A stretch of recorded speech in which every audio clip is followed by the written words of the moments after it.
I love Bobby Kennedy. Do I agree with Bobby on everything? I don't. There are certain things I think, but he's open to conversation. He's intellectual, and he has the ability to cognate.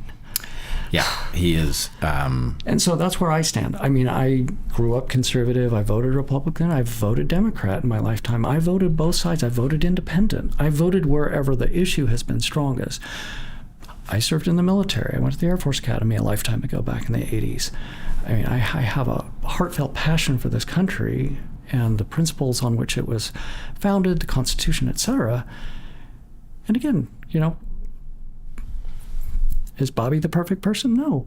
But is he somebody who understands it better than other sides? And is he a puppet on anybody's string? He's not. Yeah. No, Why are they suppressing him like they've suppressed us? They're afraid of him. Right. And this is not a commentary on... I'm not saying who to vote for. That's just where I feel. Well, I'm not going to say who to vote for. It's not mine to tell anyone that. Yeah. But I will say I don't see another good option. I don't at this point either. I certainly understand the people who are enthusiastic about Trump. But I would point out the fact that Trump cannot get past the idea that he is entitled to claim credit for the disastrous vaccine campaign tells you something. He is in no position to administer an investigation into what happened so that it can never happen again. For accountability, and that's what I think many are craving at this point. Even those who were confused and convinced for a while and have come around and are now open-minded and thinking. That degree of accountability is, I think, what a lot of us are hoping for. But most of us don't expect because we watch how the system's broken. And I agree with you in that sense that he would go after the actors that perpetrated this on us. No. And really, I don't understand in Trump's case. If he said, look, they misled me, I think everybody would understand that. That's the easy out. That's the easy out. Look, I have talked to people close to him and on the team, several doctors. We were invited to give video testimony to him. And we're originally going to go to Mar-a-Lago, and we ended up, I ended up not going to that because we weren't going to get to speak with him. I've talked to people in the cabinet, and they're like, look, he won't listen to us on this. Yeah, which is... And his sons know. They're like, look, this is... They know. Because they were the ones that reached out. Yeah, it's a huge red flag. It's frustrating. Because to have blind spots like that as a leader, we don't need. We can't afford it because... We need somebody to say, look, I could be right, I could be wrong, but I want all the information. Right. And, if Trump was demonized over a number of things that he said, which did not amount to the way they were portrayed. Look, I like the economy under him. I like the safe border under him. He did a lot of great things. Oh, he did. But I think this is an Achilles heel for him. It is an Achilles heel, and what's more, it is the 11th hour. It is. And I think we are lucky that Bobby Kennedy Jr. exists and is well positioned to understand this issue. Mm-hmm. There are some other issues in which I disagree with him. On the other hand, because it's the 11th hour, I don't think these things, maybe with a couple of exceptions, I think he should put aside the positions that cause him to be unhearable by so many people who would otherwise be supporters of his. And the point is, look, here's the job for the next...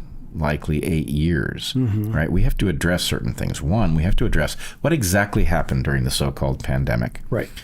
How was that generated, and what are its implications? What has to be fixed in order for that never to happen again? And I appreciate that Bobby understands the constitutional principles that were breached. And in his book, he enumerates those very clearly at the beginning, in the introduction. Yep. And to have a president and a former president both having violated constitutional principles. Yep. Are we a nation of laws? Are we a constitutional republic or not? I think that's pretty basic. It is fundamental, and Kennedy is also, because he is encyclopedically knowledgeable about this. He's brilliant. He is temperamentally I believe, very well suited to address these issues without it, even though, of all people, he has as much reason to treat some of these things personally as anyone. But Sure.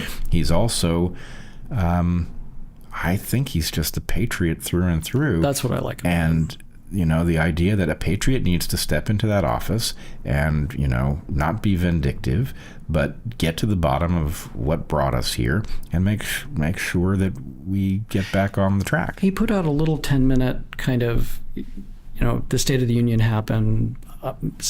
You know, you and I chatted briefly. You didn't get a chance to watch that yet.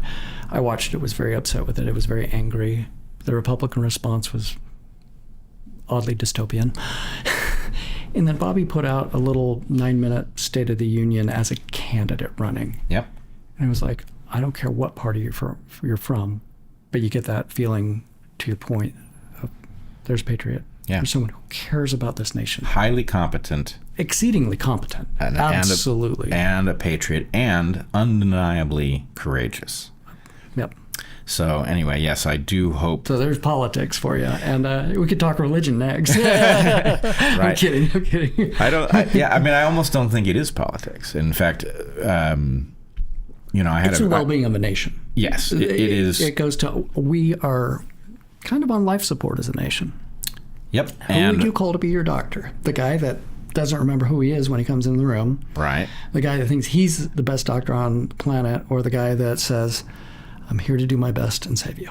Yeah, absolutely. And I will say one other pattern I have noticed in interacting with many of the folks that you've also been interacting with is that I believe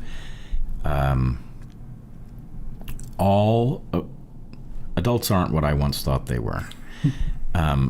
All of the people that I now look at and think, well, there's a real adult. There's somebody who, you know, has matured, is not, you know, wrapped up in themselves. They really see the picture for what it is, and they're trying to lead.